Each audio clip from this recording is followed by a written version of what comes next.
Hi, in this video, let's understand the concepts of Fermi level and Fermi potential. So there are two terms, one is a Fermi level and one is a Fermi potential. Let's understand this. So Fermi level in semiconductor tells us two things. Number one, it tells us the material is by looking at the position of the Fermi level, you can tell two things. Number one, the doping type, whether it's a N type or whether it's a P type. Just by looking the Fermi level position, you can tell this. The another thing is qualitatively also and quantitatively also you can tell what is the carrier concentration. How it is different than the mass action law. You from the mass action law also you can tell what is the carrier concentration N and P. But there the condition is you either you know the Na or you know the Nd. Here you just by look at the Fermi level position, you can tell the carrier concentration. Even if you don't know the doping level. Just by looking the Fermi level position, you can tell. Qualitatively also, quantitatively also you can tell. Okay.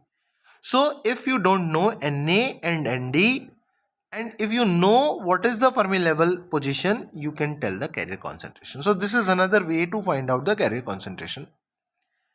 Now, for intrinsic semiconductor, this Fermi level is always lies in between the band gap of the semiconductor. So let's say the band gap is 1.1.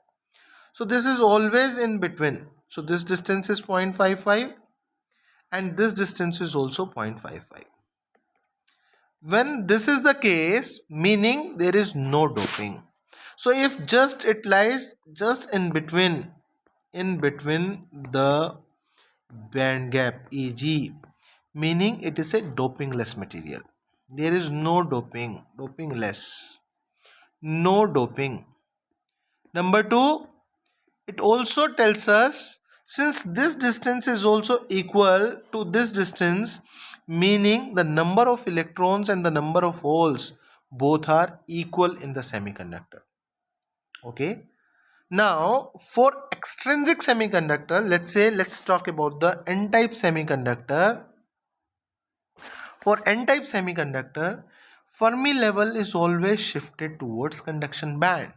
So, if it is shifted towards conduction band, we would be able to know or we can clearly say that this is an N-type material. If the Fermi level goes closer to the valence band, we can clearly say this is a P-type material. How much N-type and how much P-type? Qualitatively, you can say if the Fermi level is more closer to the conduction band, it's more and more N-type, meaning more and more number of electrons are there. Okay, and so let me go to the another page. So if Fermi level is more closer to the conduction band, it implies that you have a more number of electrons in your semiconductor. So for example, let's take the two cases, case A and case B. So in case A, let's say you have a Fermi level position is this, and in case B you have a Fermi level position of this. Let's say both are silicon semiconductor only. Just by looking the Fermi level position, you can tell that this is definitely a N-type semiconductor material, number one. Number two, you can say that the B has more number of electron than A. So in this NB is greater than Na. So case B is having more number of electrons than case A. So quantitatively also you can tell that what is the number. So just by looking at this difference EI minus EF, so EI minus EF is, so let's say EF minus EI because EF is higher value at higher value. So let's do it EF minus EI. So if the EF minus EI will be higher, definitely it is having a high number of electrons. So that means N is proportional to EF minus EI divided by KT. KT is a thermal voltage. It's, you can say, unit, 1 unit basically. Okay, how far you are going, basically you can divide it by kt. Okay, so let's say if you have a 50 rupees for something, and let's say unit price is 4 rupees, and let's say you wanted to get a 48. So how many things you will get? So definitely you will get 48 divided by 4, 12 things.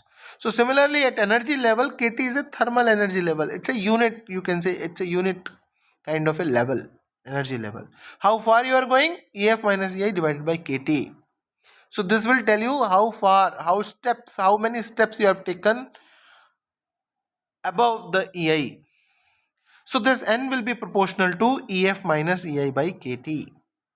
If you will remove this proportionality constant, you will get n equal to ni e to the power ef minus ei by kt. If this is the case, if you take n equal to nd, let's say the dopant is nd, so this equation will become nd equal to ni e to the power ef minus ei by kt.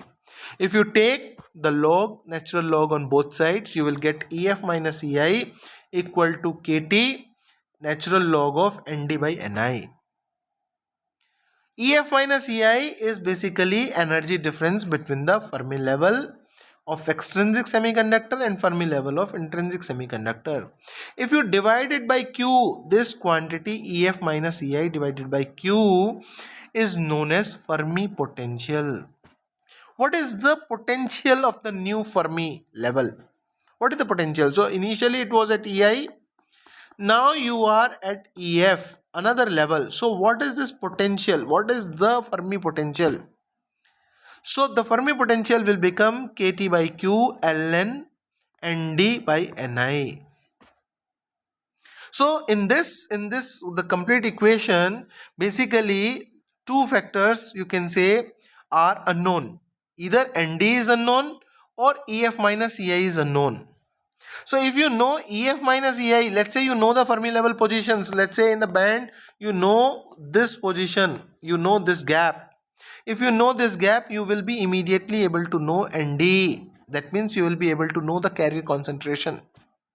Or if you know the carrier concentration, you can find out the Fermi level shifting. The position of the Fermi level you can find out.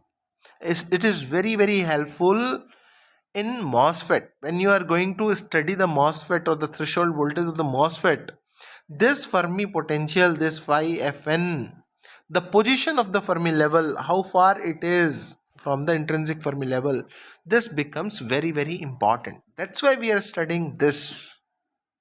So if you know nd, you can find out the Fermi level, Fermi potential. If you know these Fermi potentials already, you can find out nd. But most of the cases you know nd and you wanted to find out the Fermi level potential, the Fermi potential phi Fn. And phi Fn is always positive for n-type material, because on n-type material this is above than the intrinsic Fermi level. And for p-type material, this Fermi potential is always negative, because it is below the intrinsic Fermi level. So similarly, you can find out the Fermi potential for P. It is Ei minus Ef, which is equal to Kt by Q ln Ni by Na. You can always have Na by Ni, no problem at all. But if you will be having Na by Ni, you need to put minus sign from your side. You need to put an extra minus sign. But if you will be having Ni by Na, no need to put an extra minus sign. This quantity itself will come in negative. So Fermi potential for p type is always negative, where this quantity kt by q is basically a constant. It's a constant but at a particular temperature. So at room temperature, where you have a 300 Kelvin is the temperature, you can always consider kt by q is 26 millivolt. So from Fermi potential, so you need to always remember this. Either you can remember it, or I have simplified it for you, that n is always proportional to ef minus ei by kt. You need to only remember this thing, and when you will remove this sign, you need to have initial concentration Ni, which is the multiplied by the exponential factor of EF minus EI by KT. That's it. If you know this equation, you can easily find out the Fermi potential for N and Fermi potential for P, which is very, very important to calculate the threshold voltage of the MOSFET.